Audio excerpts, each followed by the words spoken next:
آیت نمبر 30 سے مسلمان مردوں کو یہ حکم دیا کہ وہ اپنی نگاہیں نیچی رکھیں، اپنے شرمگاہوں کی حفاظت کریں۔ اسی طرح مسلمان خواتین کو حکم دیا کہ اپنی نگاہیں نیچی رکھیں اور اپنی عصمت کی خود حفاظت کریں، اپنی زیبائش کو، اپنے فیشن کو ظاہر نہ کریں۔ اپنی زیب و زینت دکھانی ہو تو صرف اپنے خامد کو دکھائیں، یہ اللہ نے منع کر دیا۔ اور جسم کے جس حصے کا پردہ ممکن ہو، جیسے ہاتھ اور پیر، ان کے سوا باقی جسم کو ڈھانپ کر رکھیں اور اپنے گریبانوں کو دوپٹوں سے چھپائے رکھیں، یہ اللہ قرآن میں فرما رہا ہے۔ اور اپنے خامد اور اپنے محارم، یعنی جن سے نکاح نہیں ہو سکتا، جیسے بھائی ہے، بیٹا ہے، باپ ہے، اور اپنے نوکروں اور کم اور ناسمجھ بچوں کے سوا اپنے بناؤ سنگار کو کسی کے سامنے ظاہر نہ کریں، اور زمین پر زور سے پاؤں مار کے نہ چلیں۔ عورتوں کو حکم مل رہا ہے، عورتیں توجہ کریں، تاکہ ان کی پوشیدہ زیب و زینت ظاہر نہ ہو، اور ان تمام برائیوں سے اللہ کی بارگاہ میں توبہ کرنے پر کامیابی ہے۔ آیت نمبر 32 سے فرمایا کہ تم اپنے بے نکاح مردوں اور عورتوں کا نکاح کر دو، اور اپنے باصلاحیت غلاموں اور باندیوں کا، اگر وہ فقیر ہوں تو اللہ ان کو اپنے فضل سے غنی کر دے گا۔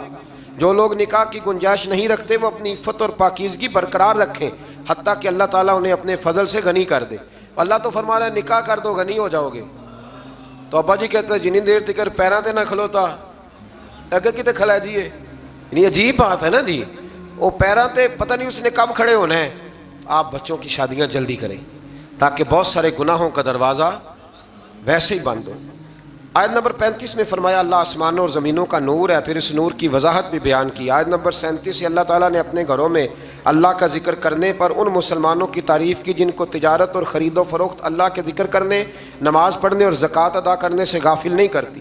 وہ اس دن سے ڈرتے ہیں جس میں دل اور آنکھیں الٹ پلٹ ہو جائیں گی۔ اللہ نے تعریف کی ہے، فرمایا کاروبار بھی پورا کرتے ہیں، میری عبادت بھی صحیح کرتے ہیں، زکوٰۃ بھی وقت پہ دیتے ہیں۔